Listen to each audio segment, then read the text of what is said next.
Welcome to the Colorado Real Estate Leaders Podcast, brought to you by Trailstone Insurance Group, bringing you interviews with Colorado's best real estate and mortgage professionals, empowering you to understand the current trends in the housing market so you can make the American dream your reality.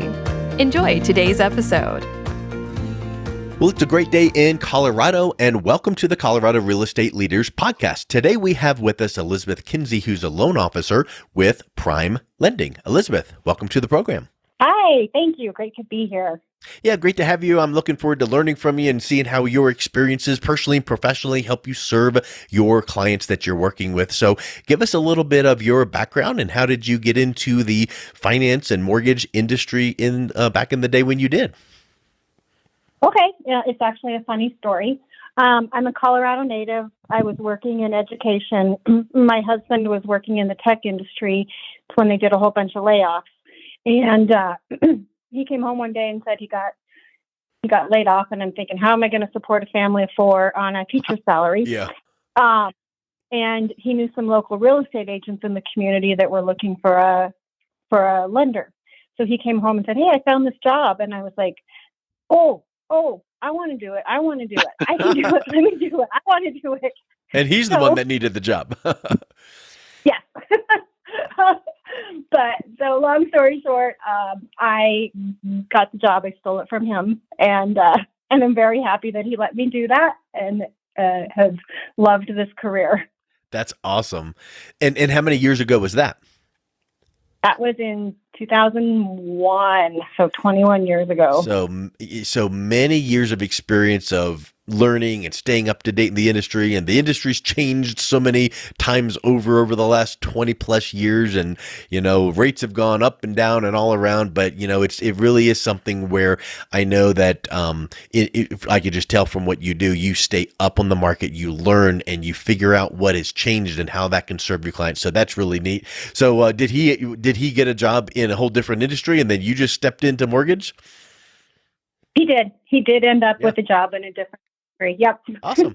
So you came out of education, but you probably have took some of your experience in education and moved that into how you serve your clients with keeping them updated and teaching them and educating them on what their options are rather than here's this loan, take it, and they are confused. So do you find yourself taking that kind of education and teaching approach to when you're working with both your strategic alliance real estate partners as well as your borrowers?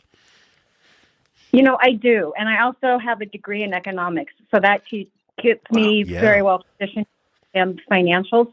But I usually spend at least 45 minutes with homebuyers, just presenting options to them. There's so many different options and making sure they're knowledgeable about the process and all their questions are answered. And with real estate partners, I found that I am a lot of times the go-to person that they'll call. It might be another transaction that they're working on. It might be a property that they have listed for sale and something comes up and they'll call me and say, hey, this came up. What do you know about this? How do we get around this? So I found that teaching and education piece of it to be very, very useful and valuable. Yeah. As Dave Ramsey says, having the heart of a teacher, right? Yes. Yeah. So I understand you're kind of in rarefied air as far as mortgage originators in the United States, right? Only about 7% earn a designation that you've done. Tell us about that. Yes. There's a designation called 5-star mortgage professionals, and it's peer selected, and there's a panel you have to go through, and they look at your customer reviews and what you've done, and if you're selected, you'd be one of the top 7% in the market. So I've had the honor of receiving that for the past 7 years. Wow, and and actually get to be in Forbes magazine this year. There were only 20 of us in the Denver. Yeah. Did you say only 20 in the Denver market? Yes. Wow. Yeah. That is special. And so what were some of the criterion that they select you as being the top in the peer group? you have to have a certain number of closings. Sure. You have to have a certain level of customer satisfaction. You have to be nominated actually every year by somebody. And then if your information is reviewed by a panel, and from that panel, they select who receives that award. Well, being a previous educator and a teacher, I'm sure that makes it really easy for you to achieve it. Yes. Yes.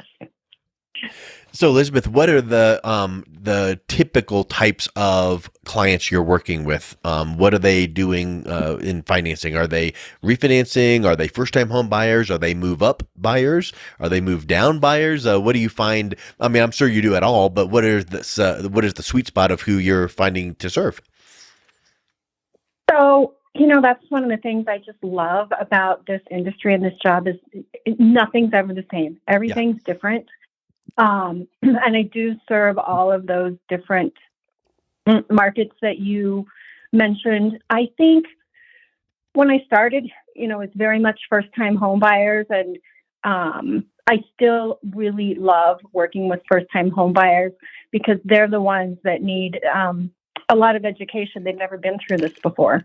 And so I love working with them. And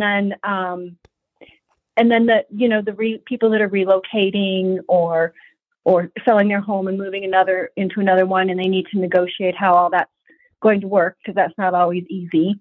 So those would be, I'd say, with my two main areas that I do the most financing with. And since you've been in the industry for such a long time, I'll bet you also have done a loan for a couple, and all of a sudden they're introducing you to their kids that now need to buy a home because you did their loan years and years ago.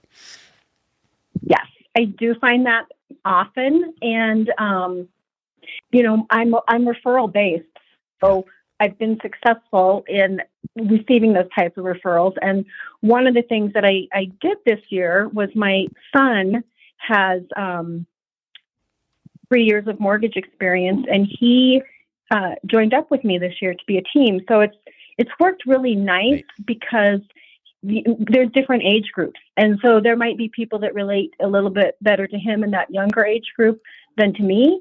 And we have the expertise and the team to really help all of that spectrum of people.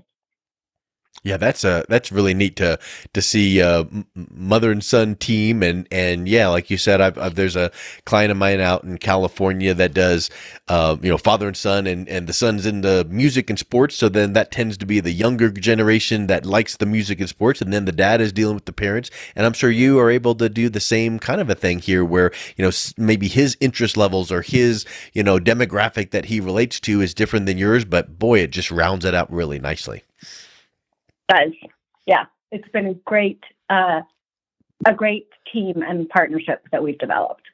So when you are serving, borrowers and people looking to buy a home, you also are working with your real estate partners that need to rely on you, like you were mentioning, looking at some of the deals. What are some of the service deliverables that you're able to deliver to them so that they know that the closing is going to happen seamlessly and on time and all of those kinds of things?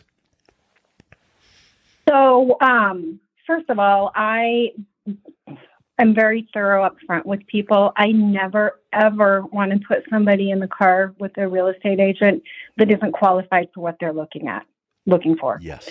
And that the borrowers know exactly where they're at, what they can afford. Be very communicative with the agents. We actually have the ability for them to see live the status of their loans. So they like that. They can That's see cool. exactly where. I do follow up with them once a week with updates, or if anything critical happens throughout the process, get in touch with them. Some of the things that we are offering that they like right now is we're offering a $5,000 close on time guarantee. So if they have they make an offer, it has to be a closing date with at least 21 days or longer, but we guarantee that it will close on time, or else the seller will receive $5,000. Wow. So that helps give them a competitive edge and when they're peace of making mind. offers.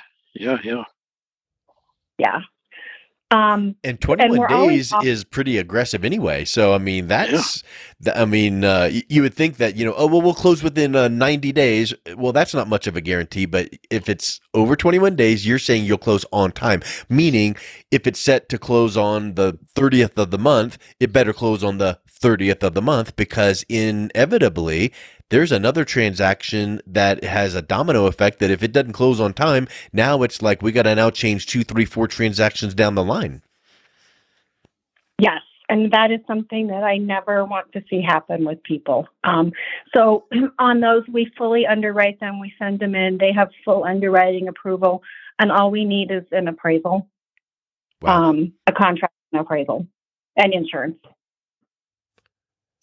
Because you've already checked income up front, you've done a full pre-approval versus a pre-qualification, which is basically just someone's personal opinion. So yeah, that's a strong position to be in, that you're pre-approved. All we got to do is make sure appraisal comes in, and like those little fine things at the end. But $5,000 guarantee to the seller, that sure puts a lot of peace of mind in there, like Mark was saying. Yes, it does. It does. And we're always offering, different new and fresh things to try to help our partners and to help our buyers. And for example, right now we're offering a rate redo. So somebody closes a loan with us within a certain time frame and they make 7 on-time payments, we'll refinance them without any lender fees. So that's attractive to people too. Yeah, because at any point in time, rates are high, low, okay. You never know what rates are going to do or where so if you need to buy a house and the rate environment today is at whatever percent, you just got to make the best decision. But what if 6 to 12 months down the road, the rates dip down? It's nice to know that if there's no lender fees, now there's some, basic transaction fees in there, but having no lender fees, that sure takes a big chunk out of the process. So that's a pretty unique program. Yes, I'm happy that I have that to offer. So do you also work with like investors, like someone looking to buy investment properties or maybe, apartment buildings or things like that? Do you get into commercial lending as well as investor loans? So not commercial lendings. I can do up to 4 units. And one of the things, we've got a couple of programs that are unique. We've got one that's a debt servicing. So we don't look at their, that particularly the borrower's income and assets. What we look at is the property going to cash flow? So will the rent be more than what the mortgage payment is? So investors like that one. And another product that I've been talking to a lot of people about is, they can buy a duplex or a 3-plex or a 4-plex. And as long as they live in one of those units, they can finance that property as a primary residence with primary residence down payment requirements, interest rates, and use that rental income from those other units to help qualify and make their mortgage payment. That's very unique.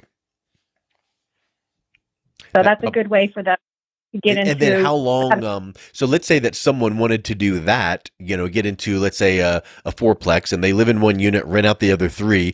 How long do they need to stay in that before they could do it again and buy another 4-plex and treat that next one as a primary residence? Because if you get a young couple, they could be doing that every so often. So do they need to stay in there 2 to 3 years, or what's that time frame? Well, I would always tell them, when they purchase a home as a primary residence, you're planning to live there for at least a year. Yep. However, I always tell them to talk to an accountant, because if they wanted to sell that property and take proceeds to go buy another one, they'd need to consider capital gains and they'd need to be there for 2 years. But if they're just going to rent out all of those units and go buy another one, it would be a year. Yeah.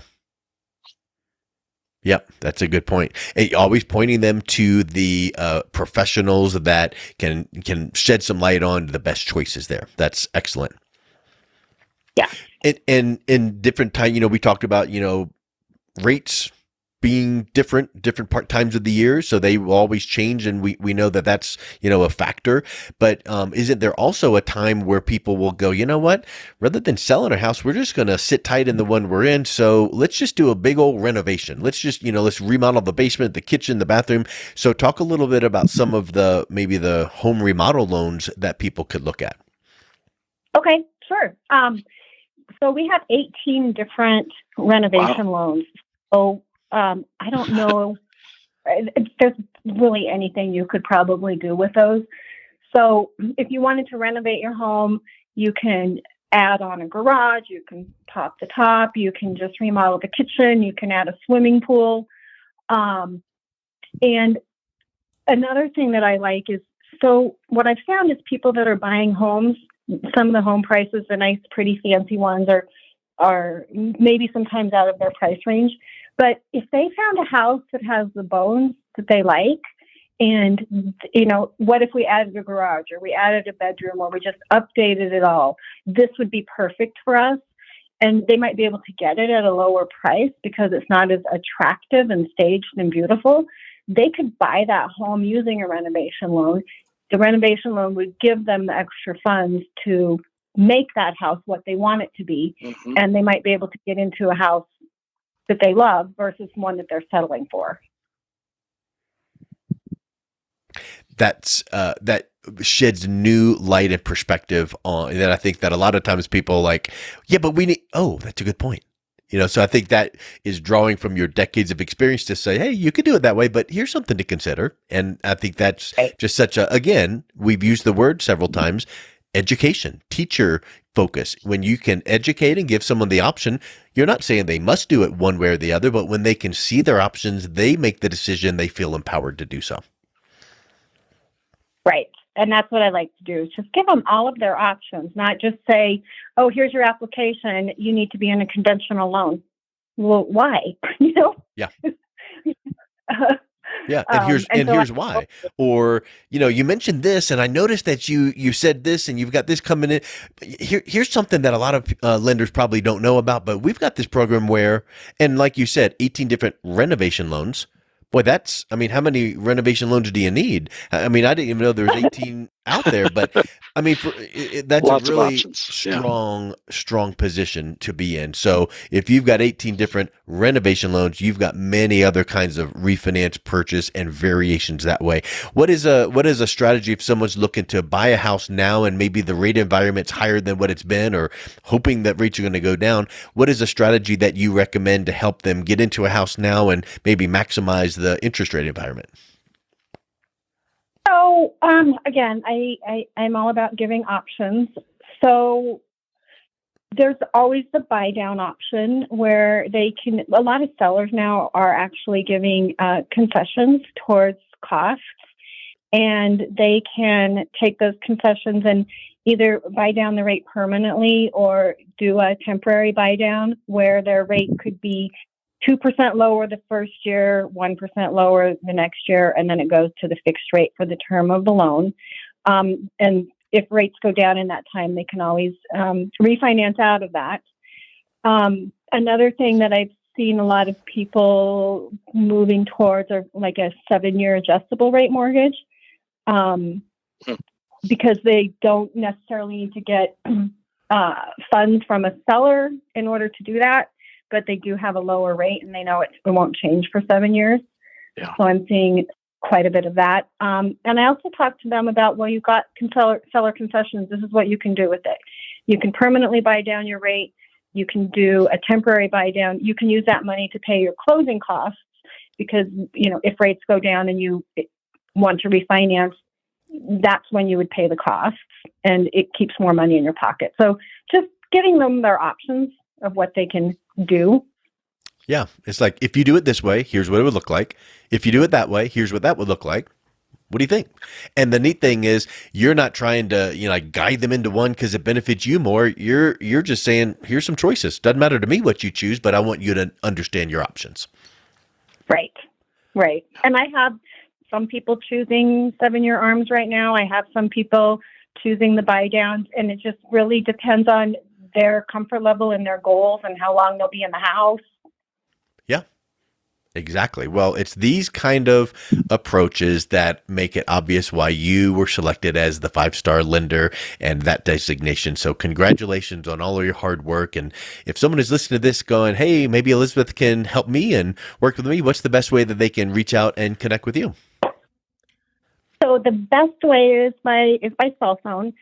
And that number is 303-947-7142. So phone call or text.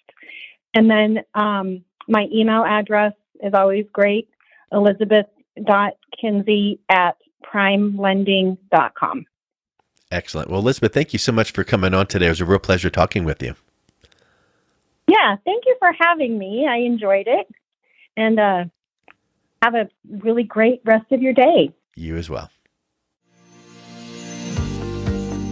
Thank you for listening to the Colorado Real Estate Leaders Podcast, brought to you by Trailstone Insurance Group. To learn more about the topics mentioned on today's show or listen to past episodes, visit www.coloradorealestateleaders.com.